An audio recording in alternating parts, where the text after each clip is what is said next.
ನಮಸ್ತೆ ವೀಕ್ಷಕರೇ, ಇಂದು ನಾವು ನಮ್ಮ ಹಿಂದಿನವರು ಮಾಡ್ತಿದ್ದಂತಹ ಒಂದು ಹಾಲನ್ನ ಅಂದರೆ ತೆಂಗಿನ ಹಾಲಿನಿಂದ ಮಾಡಿದಂತಹ ಒಂದು ಅನ್ನ.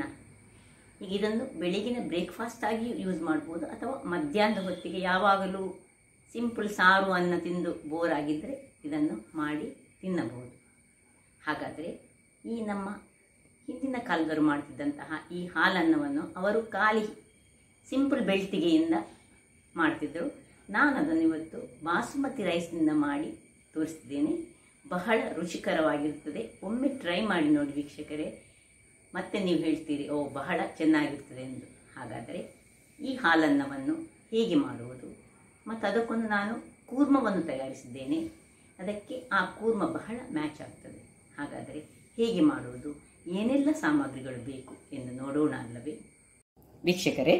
ಇವತ್ತು ನಾವು ಹಾಲನ್ನು ಯಾವಾಗಲೂ ಈ ತುಪ್ಪದನ್ನವೇ ಹಾಗೆ ಖಾಲಿ ಮಾಡಿ ಮಾಡಿ ಬೋರಾದಾಗ ನಾವು ತೆಂಗಿನ ಹಾಲಿನಿಂದ ಒಂದು ಅನ್ನವನ್ನು ಮಾಡಿ ತಿಂತೇವೆ. ಈಗ ನೋಡಿ, ಇಲ್ಲಿ ನಾನು ಬಾಸುಮತಿ ರೈಸನ್ನು ಸ್ವಲ್ಪ ಒಂದು ಅರ್ಧ ಗಂಟೆಗಳ ಕಾಲ ನೆನೆಸಿಟ್ಟುಕೊಂಡು ಆಮೇಲೆ ಇದನ್ನು ಅದರ ನೀರನ್ನು ತೆಗೆದುಕೊಂಡು ಇಟ್ಟುಕೊಂಡಿದ್ದೇನೆ. ಅರ್ಧ ಗಂಟೆ ನೆನೆಸಿದ್ದೇನೆ.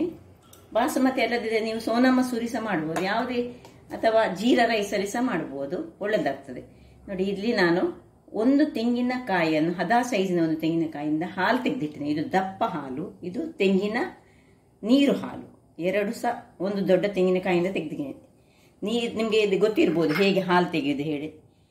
ತೆಂಗಿನ ತುರಿಯನ್ನು ಗ್ರೈಂಡರ್ನಲ್ಲಿ ಹಾಕಿ ಅದನ್ನು ನೀರು ಹಾಕಿ ಗ್ರೈಂಡ್ ಮಾಡಿ, ಸುರಿನ ಹಾಲು ದಪ್ಪ ಹಾಲು, ನಂತರ ತೆಗೆದ ಹಾಲು ನೀರು ಹಾಲು. ಇದು ಇಷ್ಟು ನಾವು ತುಪ್ಪದ ಅನ್ನಕ್ಕೆ ಅಂದರೆ ಹಾಲನ್ನಕ್ಕೆ ಬೇಕಾದದ್ದು. ಅದಕ್ಕೆ ಸ್ವಲ್ಪ ತುಪ್ಪ ಸಹ ಬೇಕು. ಈ ಒಂದು 4 ಬಗೆ ಇದ್ದರೆ ನಾವು ಹಾಲನ್ನವನ್ನು ಮಾಡ್ಬೋದು. ಈಗ ಕೂರ್ಮ ಮಾಡಲಿಕ್ಕೆ ಇಲ್ಲಿ ನೋಡಿ, ನಾನು ನಿಮ್ಮ ಹತ್ರ ಏನು ವೆಜಿಟೇಬಲ್ಸ್ ಉಂಟು ನೋಡಿ, ಗ್ರೀನ್ ಪೀಸ್ ಆಗಲಿ ಅಥವಾ ಕ್ಯಾರೆಟ್, ಪೊಟ್ಯಾಟೊ ಇಷ್ಟನ್ನು ನಾನು ತೆಗೆದುಕೊಂಡು, ಮತ್ತೊಂದು ಟೊಮ್ಯಾಟೊ ತೆಗೆದುಕೊಂಡಿದ್ದೇನೆ. ಮತ್ತು ಇಲ್ಲಿ ನೋಡಿ, ಒಂದು ನೀರುಳ್ಳಿ ಬೇಕು, ಮತ್ತು ಇಲ್ಲಿ ಕೊತ್ತಂಬರಿ ಸೊಪ್ಪು ಕಟ್ ಮಾಡಿ ಇಟ್ಕೊಂಡಿದ್ದೇನೆ. ಇಲ್ಲಿ ಎಲ್ಲ ಈ ಪಲಾವ್ ಮಾಡುವಂತಹ ವಸ್ತುಗಳು, ಮಸಾಲ ಪದಾರ್ಥಗಳು. ಸೊ ಇಲ್ಲಿ 2 ಮೆಣಸು, ಕಾಯಿ ಮೆಣಸನ್ನು ಕಟ್ ಮಾಡಿ ಇಟ್ಕೊಂಡಿದ್ದೇನೆ. ಒಂದು ಪಲಾವ್ ಎಲೆ ಇಟ್ಟುಕೊಂಡಿದ್ದೇನೆ. ಇಲ್ಲಿ ಅದಕ್ಕೆ ಈ ಕೂರ್ಮಕ್ಕೆ ಬೇಕಿದೆ ಅನ್ನೋದು. ಇಲ್ಲಿ ನೋಡಿ, 2 ಸ್ಪೂನ್ನಷ್ಟು ಕೊತ್ತಂಬರಿ ಹುಡಿ, 1 ಸ್ಪೂನ್ನಷ್ಟು ಜೀರಾ ಹುಡಿ, ಅರ್ಧ ಸ್ಪೂನ್ನಷ್ಟು ನಾವು ಗರಂ ಮಸಾಲ ಹುಡಿ, 2 ಸ್ಪೂನ್ನಷ್ಟು ಮೆಣಸಿನ ಹುಡಿ, ಮತ್ತು ಸ್ವಲ್ಪ ನಮಗೆ ಶುಂಠಿ ಬೆಳ್ಳುಳ್ಳಿಯ ಪೇಸ್ಟ್. ನೀವು ನಿಮ್ಮದೇ ಮಾಡಿಕೊಳ್ಬೋದು, ಶುಂಠಿಯನ್ನು ಮತ್ತು ಬೆಳ್ಳುಳ್ಳಿಯನ್ನು ಗುದ್ದಿ ಪೇಸ್ಟ್ ಸಹ ಮಾಡಿಕೊಳ್ಬೋದು. ಹಾಗಾದರೆ ಹೇಗೆ ಮಾಡೋದನ್ನು ನೋಡೋಣಲ್ಲ ವೀಕ್ಷಕರೇ. ಮೊದಲಿಗೆ ಒಂದು ಕುಕ್ಕರ್ನಲ್ಲಿ ನಾನೀಗ 1 ಲೋಟದಷ್ಟು ಮಾಡ್ತಿದ್ದೇನೆ. ನೋಡಿ, ಈ ಲೋಟದಲ್ಲಿ 1 ಲೋಟದಷ್ಟು ನಾನು ಮಾಡ್ತಿದ್ದೇನೆ. ಅಕ್ಕಿಯನ್ನು ನಾನು 1 ಲೋಟ ನೆನೆಸಿಟ್ಟುಕೊಂಡಿದ್ದೇನೆ. ಮೊದಲಿಗೆ ಸ್ವಲ್ಪ ತುಪ್ಪ ಹಾಗೂ ಸ್ವಲ್ಪ ಎಣ್ಣೆಯನ್ನು ಹಾಕೊಳ್ಳೋಣ. ಎಷ್ಟು ನಿಮಗೆ ತುಪ್ಪ ಬೇಕು ಅಷ್ಟು.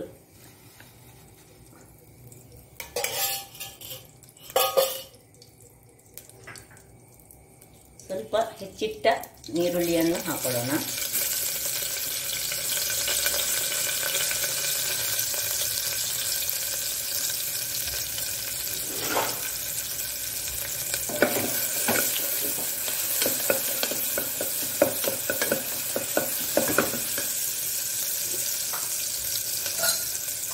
ಸ್ವಲ್ಪ ತುಪ್ಪ ಹಾಕೊಳ್ತಿದ್ದೇನೆ ನಾನು 2 ಚಮಚದಷ್ಟು ತುಪ್ಪ ಮತ್ತು 2 ಚಮಚದಷ್ಟು ಎಣ್ಣೆಯನ್ನು ಹಾಕೊಂಡಿದ್ದೇನೆ.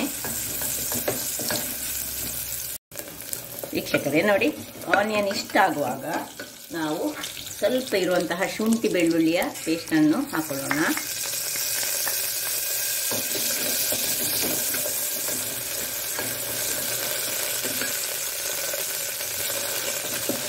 ಈಗ ಒಂದು ಪಲಾವ್ ಎಲೆ ಅಂತ ಅದರಲ್ಲಿ ಹಾಕೊಳ್ತಿದ್ದೇನೆ ನಾನು. ಮತ್ತೆಲ್ಲ ಗರಂ ಮಸಾಲೆಗಳು, ಕೆತ್ತೆ, ಸಣ್ಣ ತುಂಡು ಸಾಕು ಕೆತ್ತೆ, ಮತ್ತೆ ಲವಂಗ, ಹೂವು, ಮರಾಠಿ ಮೊಗ್ಗು, ಏಲಕ್ಕಿ, ಕರಿಮೆಣಸು, ಇದೆಲ್ಲ ನಾವು ಪುಲಾವಿಗೆ ಹಾಕುವಂಥದ್ದೇ ನಾವು ಹಾಕೊಳ್ಳೋದು, ಮತ್ತು 2 ಕಾಯಿ ಮೆಣಸು.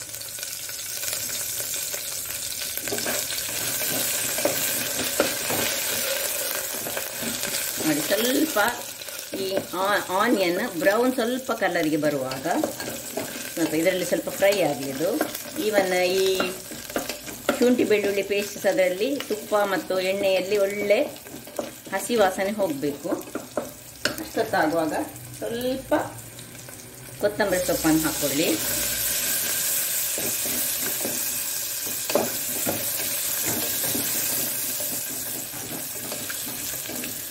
ಇನ್ನು ಈ ಅನ್ನವನ್ನು, ಅಕ್ಕಿಯನ್ನು, ತೊಳೆದಿಟ್ಟಂತಹ ಅಕ್ಕಿಯನ್ನು ನಾನು ತೊಳೆದು ಅದನ್ನು ಸ್ವಲ್ಪ ಹೊತ್ತು ನೀರಿನಲ್ಲಿ ಹಾಕಿಟ್ಟುಕೊಂಡು ಮತ್ತೆ ಹೀಗೆ ವೀಕ್ಷಕರೇ ನೋಡಿ, ಸ್ವಲ್ಪ ನಿಧಾನಕ್ಕೆ ತಿರುಗಿಸಬೇಕು. ಅಕ್ಕಿ ಹುಡಿ ಆಗಬಾರ್ದು ಇಲ್ಲಿ, ಅದು ವೆರಿ ಇಂಪಾರ್ಟೆಂಟ್. ಈಗ ಸ್ವಲ್ಪ ಉಪ್ಪನ್ನು ಅದಕ್ಕೆ ಹಾಕೊಳ್ಳೋಣ. ತುಂಬ ಉಪ್ಪು ಬೇಡ, ಸ್ವಲ್ಪ ಉಪ್ಪನ್ನು ಹಾಕೊಳ್ಳೋಣ. ಉಪ್ಪು ಹಾಕಿ ಸ್ವಲ್ಪ ನಿಧಾನಕ್ಕೆ ಹೀಗೆ ಮಾಡಿ. ಅದೇನು ಪರಿಮಳ ಬರ್ತಾ ಉಂಟು ಈಗಲೇ. ಅದು ಬಾಸುಮತಿ ರೈಸ್ ಆಗುವಾಗ ಹಾಗೆ. ಈಗ ನಾನು ನಿಮಗೆ ಹೇಳಿದಾಗೆ ಈ ಲೋಟದಲ್ಲಿ ನಾನು 1 ಲೋಟ ಅಕ್ಕಿಯನ್ನು ನಾನು ತೆಗೆದುಕೊಂಡಿದ್ದೇನೆ.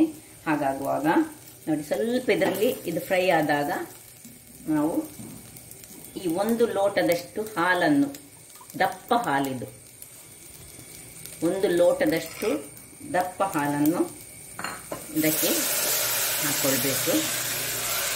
ಈಗ ನಾವು 1 ಲೋಟ ತೆಗೆದುಕೊಂಡ ಕಾರಣ ಇನ್ನು 1 ಲೋಟದಷ್ಟು, 1 ಬೇಡ, 1/4 ಸಾಕು ಲೋಟದಷ್ಟು ತೆಳು ಹಾಲನ್ನು ಸಹ ಇದರಲ್ಲಿ ತೆಗೆದುಕೊಳ್ಳೋಣ.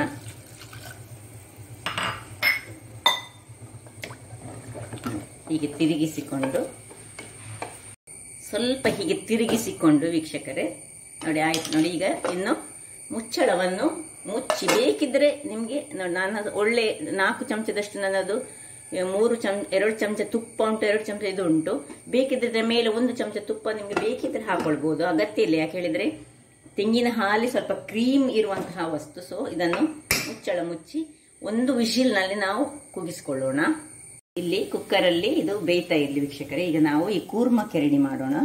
ನೋಡಿ, ಇಲ್ಲಿ ಒಂದು ಗ್ಯಾಸ್ನಲ್ಲಿ ನಾನು ಪಾತ್ರೆ ಇಟ್ಕೊಂಡಿದ್ದೇನೆ. ಅದಕ್ಕೆ ಸ್ವಲ್ಪ ಎಣ್ಣೆಯನ್ನು ಹಾಕೊಳ್ತಿದ್ದೇನೆ, ಅಥವಾ ತುಪ್ಪ ಸಹ ಹಾಕೊಳ್ಬಹುದು. ತುಪ್ಪ ಬೇಕಿದ್ರೆ ತುಪ್ಪ ಹಾಕೊಳ್ಳಿ, ಎಣ್ಣೆ ಬೇಕಿದ್ರೆ ಎಣ್ಣೆ ಹಾಕೊಳ್ಳಿ. ಒಂದು ಕೂರ್ಮವನ್ನು ರೆಡಿ ಮಾಡುವ ಕೂಡಲೇ ಅಗತ್ಯ ಇಲ್ಲ ಅದಕ್ಕೆ. ಅದು ಹಾಲನ್ನು ಖಾಲಿ ಸಹ ತಿನ್ಬಹುದು. ನೋಡಿ, ಚಾಪ್ ಮಾಡಿದಂತಹ ನೀರುಳ್ಳಿ,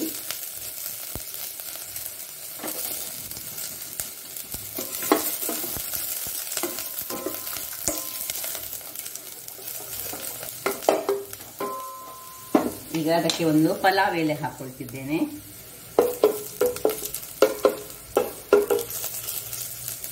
ಒಂದು ತುಂಡು ಕೆತ್ತೆ ಮತ್ತು ಲವಂಗ,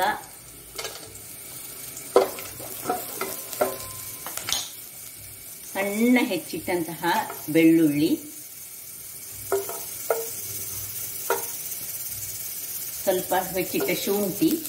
ಇದು ಫಟಾಫಟ್ ಮಾಡುವಂಥದ್ದು ವೀಕ್ಷಕರೇ. ನೋಡಿ, ಸ್ವಲ್ಪ ಕೊತ್ತಂಬರಿ ಸೊಪ್ಪು ಹಾಕೊಳ್ತಿದ್ದೇನೆ.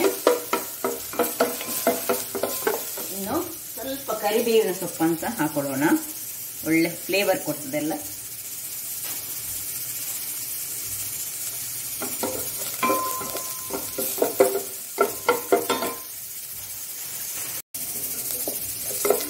ಇಷ್ಟ ಆಗುವಾಗ ವೀಕ್ಷಕರೇ ನೋಡಿ, ಎಲ್ಲ ಹೆಚ್ಚಿಟ್ಟಂತಹ ಏನೆಲ್ಲ ಉಂಟು ನೋಡಿ. ಸುರಿಗೆ ಟೊಮ್ಯಾಟೊವನ್ನು ಹಾಕೊಳ್ಳೋಣ. ಟೊಮ್ಯಾಟೊ, ನೀರುಳ್ಳಿ, ಗ್ರೀನ್ ಪೀಸ್ ಮತ್ತೆ ಬಟಾಟೆ, ಕ್ಯಾರೆಟ್ ಎಲ್ಲವಂತ ಈ ತುಪ್ಪದಲ್ಲಿ, ಎಣ್ಣೆಯಲ್ಲಿ ತುಪ್ಪ ಬೇಕಿದ್ರೆ ತುಪ್ಪ ಹಾಕೊಳ್ಬಹುದು. ಹುರಿಯೋಣ. ತುಪ್ಪದಲ್ಲಿ ಹಾಕಿದ್ರೆ ಸಹ ಒಳ್ಳೆ ಒಳ್ಳೆ ಘಮ ಬರ್ತದೆ. ಇದೀಗ ಇಲ್ಲಿ ನೋಡಿ, ವಿಸಿಲ್ ಆಗ್ತಾ ಬಂತು, ಆಗ್ತಾ ಉಂಟು ಈಚೆ ಸೈಡಲ್ಲಿ. 1 ವಿಸಿಲಲ್ಲಿ ನಾವು ತೆಗೆದುಕೊಳ್ಳೋಣ. ಈಗ ಸ್ವಲ್ಪ ಉಪ್ಪನ್ನು ಹಾಕಿ, ಈ ತೆಳು ಹಾಲಿದ್ದದನ್ನು ಸುರಿಗೆ ಹಾಕೊಳ್ಳೋಣ. ತೆಳು ಹಾಲು ಮತ್ತೆ ಸ್ವಲ್ಪ ನೀರನ್ನು ಹಾಕೊಳ್ಳೋಣ ವೀಕ್ಷಕರೇ.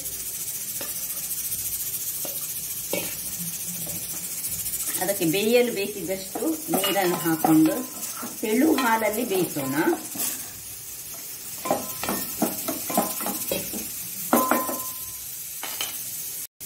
ಈ ತೆಳು ಹಾಲಲ್ಲಿ ಮುಚ್ಚಳ ಮುಚ್ಚಿ ಬೇಯಿಸೋಣ.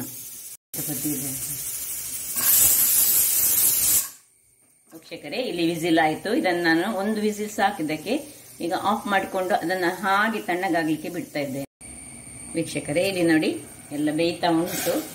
ಸಾಧಾರಣ 3/4 ವರ್ಷ ಬೆಂದಿದೆ. ಈಗ ಈ ಹೊತ್ತಿನಲ್ಲಿ ನಾವು 2 ಚಮಚದಷ್ಟು ಮೆಣಸಿನ ಹುಡಿ, ಚಿಲ್ಲಿ ಪೌಡರ್ ಮತ್ತೆ ಕೊತ್ತಂಬರಿ ಹುಡಿ ಮತ್ತು ಜೀರಾ ಹುಡಿಯನ್ನು ನಾನು ಮಿಕ್ಸ್ ಮಾಡಿ ಇಟ್ಟುಕೊಂಡಿದ್ದೇನೆ. ಇದನ್ನು ಸಹ ಹಾಕೊಳ್ತಿದ್ದೇನೆ.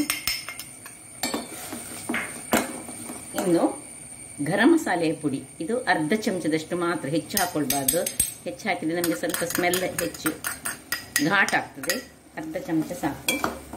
ಇಷ್ಟನ್ನು ಹಾಕ್ಕೊಂಡು ಇನ್ನು ಒಳ್ಳೆ ಚೆನ್ನಾಗಿ ತಿರುಗಿಸಿ ಇನ್ನು ಸ್ವಲ್ಪ ಬೇಯಲು ಬಿಡುವ. ಇನ್ನು ಕೊನೆಗೆ ಒಂದು ವಸ್ತುವನ್ನು ನಮಗೆ ಹಾಕ್ಲಿಕ್ಕೆ ಉಂಟು, ನಾನು ತೋರಿಸ್ತೇನೆ ಅದೇನಂತ. ಇದು ಸರಿಯಾಗಿ ಇನ್ನು ಮುಚ್ಚಳ ಮುಚ್ಚಿ ಬೇಯಲು ಬಿಡೋಣ. ವೀಕ್ಷಕರೇ ನೋಡಿ, ಒಳ್ಳೆ ಬೆಂದಿದೆ ಎಲ್ಲ ಸಹ. ಇದರ ಹಸಿ ವಾಸನೆ ಸಹ ಹೋಗಿದೆ, ಅದರದ್ದು ಮಸಾಲೆಗಳ ಹಸಿ ವಾಸನೆ ಸಹ ಒಳ್ಳೆ ಹೋಗಿದೆ ನೋಡಿ. ಹೆಚ್ಚು ನೀರು ಇಟ್ಕೊಳ್ಬಾರ್ದು ಯಾವಾಗಲೂ ಬೇಯಿಸುವಾಗ. ಈಗೆಲ್ಲ ಬೆಂದಾದ್ಮೇಲೆ ನೋಡಿ ಚೆಕ್ ಮಾಡುವ. ನೋಡಿ ಬಟಾಟೆ ಬೆಂದಿದ, ಎಲ್ಲ ಬೆಂದಿದೆ ನೋಡಿ. ಎಲ್ಲ ವಸ್ತುಗಳು ಒಳ್ಳೆ ಬೆಂದಿದೆ. ಈಗ ಈ ಉಳಿದ ತೆಂಗಿನ ಹಾಲನ್ನು ನಾವು ಒಂದು ತೆಂಗಿನ ಹಾಲಿನಿಂದ ಹಾಲನ್ನು ತೆಗೆದುಕೊಂಡಿದ್ದೇವೆ. ಅದರಲ್ಲಿ ಅರ್ಧದಷ್ಟು ಹಾಲನ್ನು ನಾವು ಹಾಲನ್ನಕ್ಕೆ ಯೂಸ್ ಮಾಡಿದ್ದೇವೆ. ಈಗ ಉಳಿದದ್ದು ತೆಂಗಿನ ಹಾಲು, ದಪ್ಪ ತೆಂಗಿನ ಹಾಲು ಇಲ್ಲಿ ಉಂಟು ನೋಡಿ. ಇದನ್ನು ಇದಕ್ಕೆ ಹಾಕೊಂಡು ನೋಡಿ, ಒಂದು ಸ್ಪೆಷಲ್ ಆದ ಒಂದು ಬಹಳ ರುಚಿಕರವಾದ ಕೂರ್ಮ ರೆಡಿ ಆಗ್ತಾ ಉಂಟು. ಈ ಹಾಲು ಹಾಕಿ ನಾವು ಹೆಚ್ಚು ಹೊತ್ತು ಇಡಲಿಕ್ಕಿಲ್ಲ. ಆಕ್ಚುಲಿ ಹಾಲನ್ನಕ್ಕೆ ಕೂರ್ಮದ ಅಗತ್ಯವೇ ಇಲ್ಲ, ಬಟ್ ಮಾಡಿದರೆ ನಾವು ಮಧ್ಯಾಹ್ನ ಅನ್ನದ ಊಟದೊಟ್ಟಿಗೆ ಮಾಡಲಿಕ್ಕೆ. ಇಲ್ಲಿ ಈ ಹೊತ್ತಿನಲ್ಲಿ ಉಪ್ಪು ಎಲ್ಲ ಸರಿ ಉಂಟು ನೋಡಿ. ಉಪ್ಪು ಕಡಿಮೆ ಇದ್ರೆ ಕರೆಕ್ಟ್ ಉಂಟು, ಹಾಕೊಳ್ಳಿ. ಇದು ಒಂದು ಕುದಿ ಬರಲಿ. ಒಂದು ಕುದಿ ಬಂದ ಕೂಡಲೇ ಆಫ್ ಮಾಡ್ಕೊಳ್ಳೋದು ವೀಕ್ಷಕರೇ. ನೋಡಿ ವೀಕ್ಷಕರೇ, ಒಂದು ಕುದಿ ಬಂದು ಸಾಕು. ಇನ್ನು ಆಫ್ ಮಾಡಿಕೊಂಡು ಸ್ವಲ್ಪ ಕೊತ್ತಂಬರಿ ಸೊಪ್ಪನ್ನು ಇದರ ಮೇಲೆ ಉದುರಿಸಿಕೊಂಡು 1-2 ನಿಮಿಷಗಳ ಕಾಲ ಬಾಯಿ ಮುಚ್ಚಿಕೊಂಡು ಇಟ್ಕೊಳ್ಳೋಣ. ವೀಕ್ಷಕರೇ ನೋಡಿ, ನಮ್ಮ ಹಾಲು ಅನ್ನ ಸಹ ತಣ್ಣಗಾಗಿದೆ. ಈಗ ಇದನ್ನು ತೆಗೆದುಕೊಳ್ಳೋಣ. ನೋಡಿ ಏನು ಚೆನ್ನಾಗಿ ಬಂದಿದೆ ನೋಡಿ. ರುಚಿ ಸಹ ಅಷ್ಟೇ, ಹಾಲು ಹಾಕಿದ್ದೆಲ್ಲ ಬಹಳ ಚೆನ್ನಾಗಿರ್ತದೆ ನೋಡಿ. ಹೇಗೆ ಉದುರಾಗಿ ಬಂದಿದೆ. ಆದರೆ ನನಗೆ ಲೆಕ್ಕಕ್ಕಿಂತ ಹೆಚ್ಚಾದ ಹಾಲು ಸಹ ಹಾಕಬಾರ್ದು. 1 ಲೋಟಕ್ಕೆ ನೀವು 1.5 ಲೋಟದಷ್ಟು ಅಂದರೆ ಹಾಲು ಮತ್ತು ನೀರು ಹಾಲು ಸೇರಿಸಿ ಹಾಗೆ 3/4 ಲೋಟ ದಪ್ಪ ಹಾಲು ಹಾಗೂ 3/4 ಲೋಟ ತೆಳು ಹಾಲು ಹಾಕ್ಕೊಂಡು ಮಾಡಿದರೆ ನೋಡಿ, ಹೀಗೆ ಉದುರಾಗಿ ಬರ್ತದೆ. ಬಹಳ ಚೆನ್ನಾಗಿರ್ತದೆ ವೀಕ್ಷಕರೇ. ನೋಡಿ ಏನು ಚೆನ್ನಾಗಿ ಬಂದಿದೆ ನೋಡಿ. ಈಗ ಇನ್ನು ನಮ್ಮ ಕೂರ್ಮವನ್ನು ಶುರು ಮಾಡೋಣ. ಇಲ್ಲಿ ರೆಡಿಯಾಗಿದ್ದು ಏನು ಪರಿಮಳ ಬರ್ತಾ ಉಂಟು. ಸ್ವಲ್ಪ ಗರಂ ಮಸಾಲೆಯ ಪರಿಮಳ ಹಾಕಿದೆ. ತುಂಬ ಗರಂ ಮಸಾಲೆ ಹಾಕಬಾರ್ದು, ಚೆನ್ನಾಗಿ ಬರುವುದಿಲ್ಲ. ಇದು ಹಾಲು, ಇದಕ್ಕೆ ಸಹ ನಾವು ಹಾಲನ್ನೇ ಹಾಕೊಂಡಿದ್ದೇವೆ.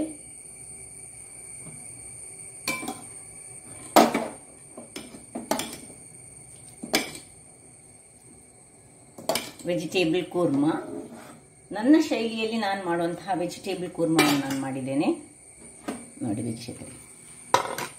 ಏನು ಚೆನ್ನಾಗಿ ಬಂದಿದೆ ನೋಡಿ. ಹಾಗಾದರೆ ಇದು ಘೀ ರೈಸ್ ಅಂತ ಹೇಳುವುದಿಲ್ಲ ನಾನು, ಇದೊಂದು ಸ್ಪೆಷಲ್ ಟೈಪ್ ಆಫ್ ರೈಸ್. ಹಾಗಾದರೆ ನನ್ನ ಈ ಕುಕಿಂಗ್ ಚಾನಲ್ ನಿಮಗೆ ಇಷ್ಟ ಆದರೆ ಬೋಳೂರು ಸುವರ್ಣ ಚಾನಲನ್ನು ಲೈಕ್ ಮಾಡಿ, ಶೇರ್ ಮಾಡಿ ಹಾಗೂ ಸಬ್ಸ್ಕ್ರೈಬ್ ಮಾಡಿ ಹಾಗೂ ನನ್ನ ಇನ್ಸ್ಟಾಗ್ರಾಮ್ ಪೇಜನ್ನು ಫಾಲೋ ಮಾಡಿ. ಧನ್ಯವಾದಗಳು.